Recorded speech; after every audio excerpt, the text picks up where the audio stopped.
तो हमारा टॉपिक है एनसेड्स और इकोसिनाइड्स। ठीक है, दोनों रिलेटेड टॉपिक्स हैं और मैं हमने पाथवे पूछना है। ठीक है, तो स्टार्ट करते हैं किस तरह से करना है।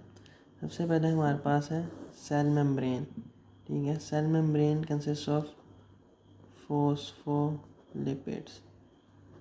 जब सेल मेम्ब्रेन पे किसी किस्म की एक्सटर्नल फोर्स लगेगी, ये डैमेज होगी, किसी किस्म का कट आ जाएगा, तो क्या होगा कि जो फोस्फोलिपिड है it is converted into arachidonic acid और ये प्रोसेस टेक प्लेस करता है एक एंजाइम की प्रेजेंस में, फोस्फोलाइपेज A2। ये एंजाइम है which converts phospholipids into arachidonic acid. ठीक है, अब आर्किडोनिक एसिड पे फर्दर दो एंजाइम्स एक्ट करते हैं। ठीक है, दो एंजाइम्स एक्ट करेंगे इसके ऊपर।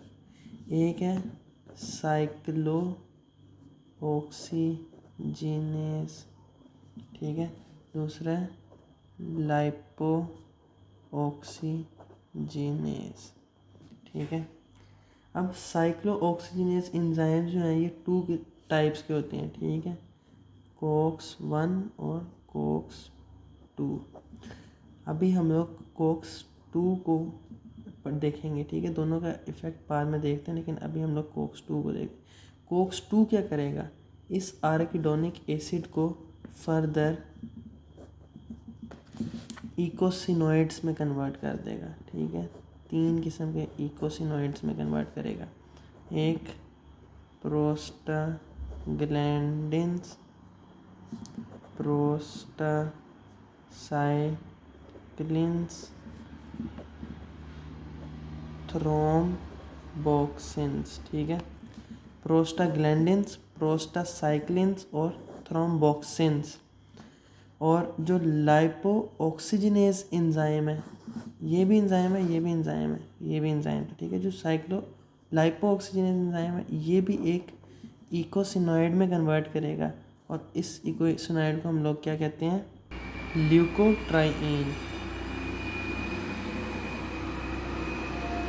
ठीक है, अब हमारे पास 4 किस्म के इकोसिनोइड्स आ गए हैं, प्रोस्टाग्लैंडिन्स, प्रोस्टासाइक्लिन्स, थ्रोम्बोक्सिन्स और ल्यूकोट्राइन्स।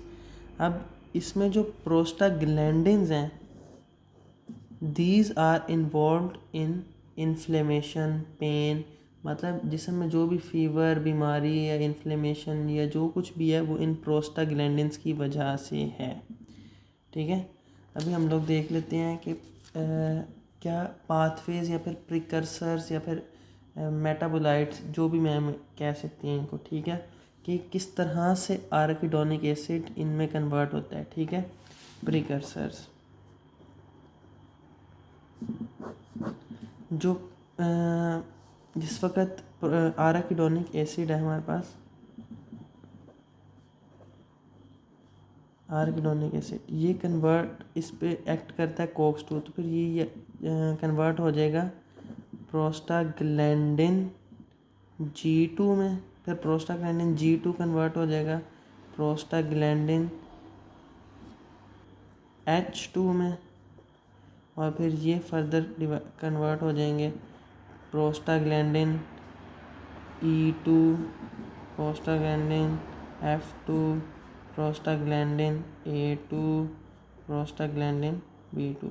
इनमें जो ये तो हैं they are involve in inflammation, pain, जो भी सब चीज़ें हैं। ठीक है, ये किस चीज़ की थी, प्रोस्टाग्लैंडिन्स के प्रिकर्सर। उसके बाद हमने देखने हैं प्रोस्टासाइक्लिन्स का प्रिकर्सर क्या है। प्रोस्टासाइक्लिन का प्रिकर्सर है PGI2। ठीक है, उसके बाद हमारे पास है थ्रोम्बोक्सिन। थ्रोम्बोक्सिन का है प्रिकर्सर है TXA2, TXB2। ठीक है, उसके बाद है ल्यूकोट्राइन्स। अब ल्यूकोट्राइन्स के प्रिकर्सर हैं LTA2, LTB2 up to LTE2 मतलब LTE2 तक, ठीक है।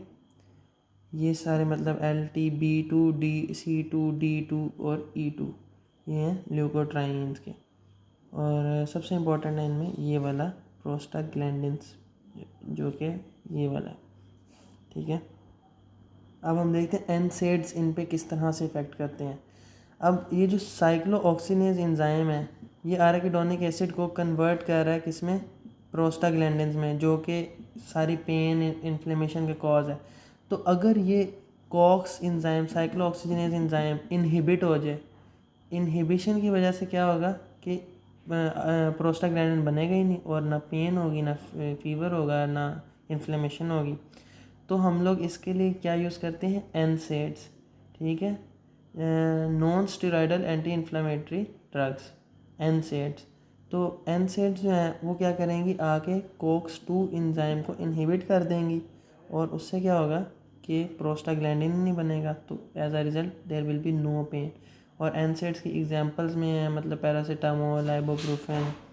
अब COX-1 और COX-2 में भी फ़र्क थोड़ा सा देख लेते हैं, ठीक है।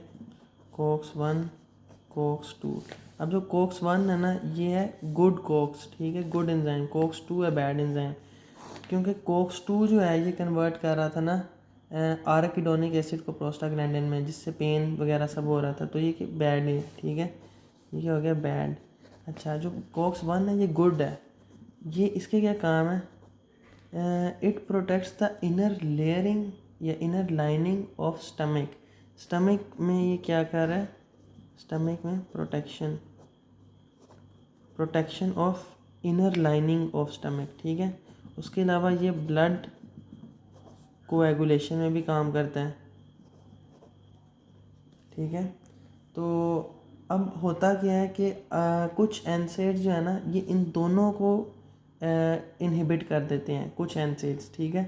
तो जब COX-2 इनहिबिट होगा तो ज़ाहिर सी बात है पेन रिलीफ होगा, सब कुछ होगा, अच्छा हो जाएगा, ठीक है। लेकिन अगर COX-1 भी इनहिबिट हो जाए तो उससे क्या होता है कि हमारे पेट में स्टमक की प्रोटेक्शन नहीं होगी इनर लाइनिंग की, और उससे क्या हो सकता है, अल्सर। और ब्लड कोएगुलेशन नहीं होगी, उससे क्या हो सकता है, ब्लड फ्लो, ठीक है, अनकंट्रोल्ड ब्लड फ्लो या फिर ब्लीडिंग, ठीक है।